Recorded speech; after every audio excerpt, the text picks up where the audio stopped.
2023, we're finally successful to the national office to bring an initial group of stakeholders from across the globe together to help us brainstorm what we might accomplish at this conference and what topics we should talk about. And so we are very grateful to their help, and with their help, we settled on the 4 themes for this conference, which are indigenous and local communities, human-wildlife coexistence, transboundary collaboration, and change. And all of this is set within the context of managing wildlife in large landscapes. And at this conference, we're going to use the Greater Yellowstone Ecosystem as our touchstone landscape. And so throughout the conference, you'll see a Greater Yellowstone Ecosystem expert, followed by an international expert. And the goal of this conference is really to have an exchange, to learn from one another, to have this opportunity for bilateral learning. So I hope as you're joining us in the audience today, you're able to take something away from speakers from other parts of the world and have it inspire you and maybe help you as you are addressing wildlife conservation wherever you may be. I think I'll turn it over to Jake. The one thing I did want to mention is that hopefully when you checked in, you all had a chance to pick up a copy of the Western Confluence magazine. This is the Haub Schools magazine that's expertly edited by Birch Malotki. And the version that we offered to all of you is on the theme of international or global wildlife conservation and is intended to sort of be a prequel to this conference. So if you didn't get a copy, please do. There's some really great articles in there as well. So Jake, I'll turn it over to you.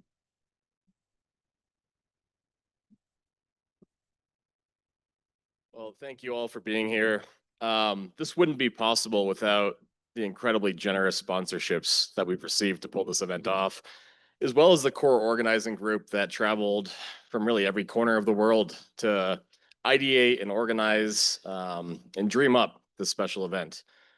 So I'd like to thank them all one by one here. Firstly, thank you to the University of Wyoming Haub School of Environment and Natural Resources. Thank you, John. Grand Teton Association and Yellowstone Forever, thank you both. The Ricketts Conservation Foundation, our friends at PERC and the Knobloch Family Foundation, thank you all.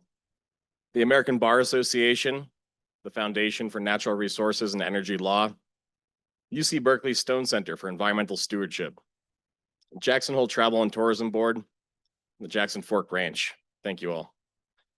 Greater Yellowstone Coalition, the Gina Guy Center for Land and Water Law, Whitney McMillan Private Land Stewardship Program, the Draper Natural History Museum, the Buffalo Bill Center of the West, Wyoming's Nature Conservancy, the University of Wyoming J. Kemmerer Worth Institute, the Wildlife Fund, the UW Great West Jean Monnet Chair, EcoTour Adventures, and the Pew Charitable Trusts. So thank you very much to all of our sponsors.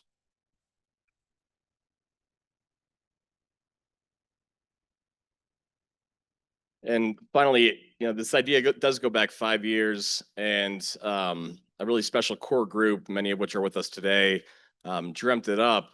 But actually bringing a dream into action takes a lot of leadership and a lot of work, and 5 years of work at that.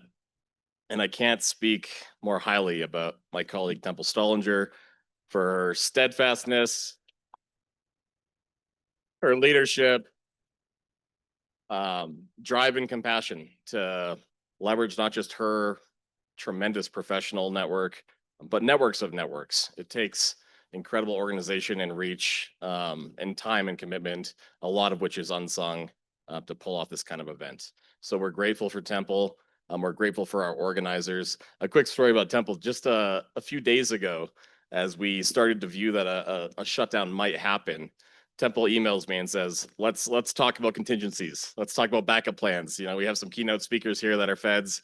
Can you meet at 45 minutes from now? I said, sure, I'll be over.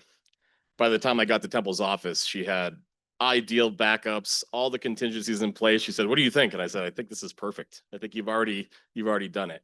And that kind of detail and organization is why we're so grateful to have Temple as one of our leaders in the Haub School and our administration, but also why we're grateful for her organizing 5 continents of representation here in remote Jackson Hole today. So thank you, Temple.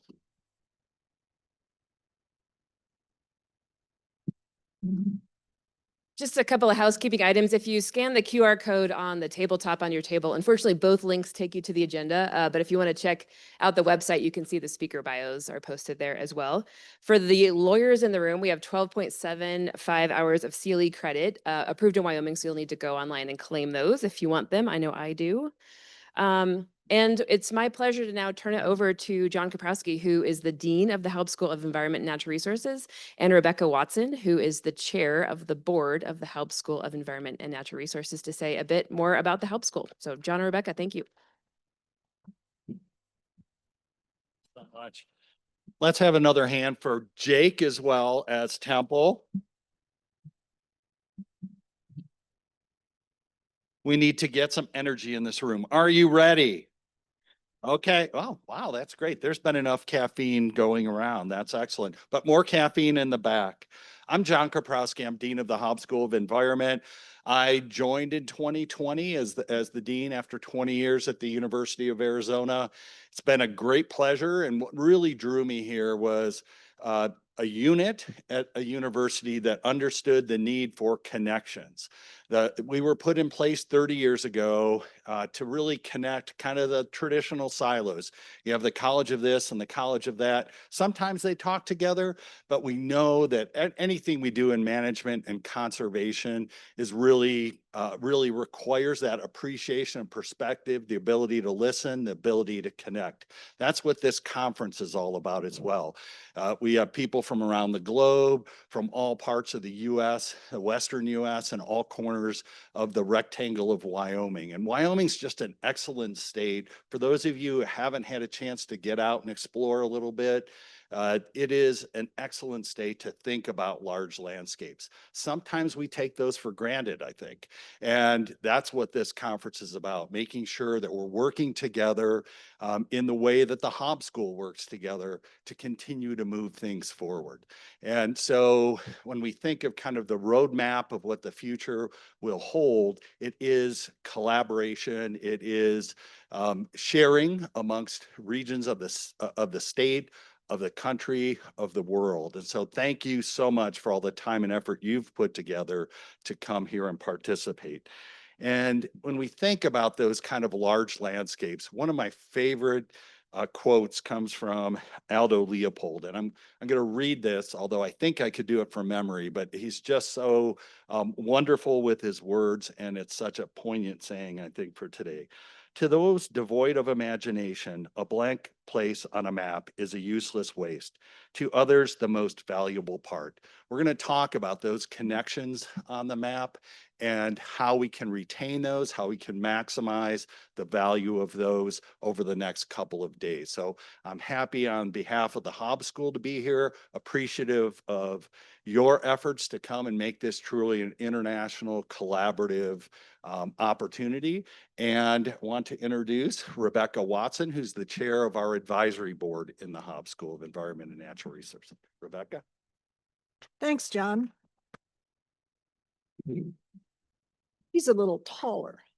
Good morning, everyone. I'm Rebecca Watson, and I'm happy to live in the Greater Yellowstone Ecosystem. I live in Cody, Wyoming, just off the east side of the boundary of the park. A couple of weeks ago, the Haub board met in Laramie at our fall meeting, and we reflected on our founders. The first administrator of the U.S. Environmental Protection Agency, William Ruckelshaus, and Wyoming's own U.S. Senator Al Simpson. They had a vision for the Haub School. And at that time, when they founded it in the early 90s, it was just an institute. And their thought was they wanted to advance effective decision-making on environmental and natural resource issues by promoting and assisting collaborative, informed approaches that sustain both the economy and the environment. So the idea of education, the environment, and economy as going together, I think is something we saw beautifully illustrated last night by our speakers, the Black Mambas. You can envision them going out to protect the environment at dawn and dusk. These ladies with no arms, with lions, and rhinos and poachers. And they're out there protecting the environment, but they don't stop there. They take into account the economics that drive poaching, and they address that problem. And then they educate. They educate the bush babies and the grannies and hope to sustain that environmental protection into the future by taking that three-part approach. So today, the Haub School continues that mission of education, the environment, and the economy. And we educate our leaders of the future at the Haub School. And we also foster these kind of collaborative dialogues on environment and the natural resources. And like John, I'm really proud to support this international conference of thought leaders around these important issues of landscape, migration corridors, and how we coexist with wildlife in a way that sustains us both. So today I look forward to hearing from all of you. And with that, I turn it over to John.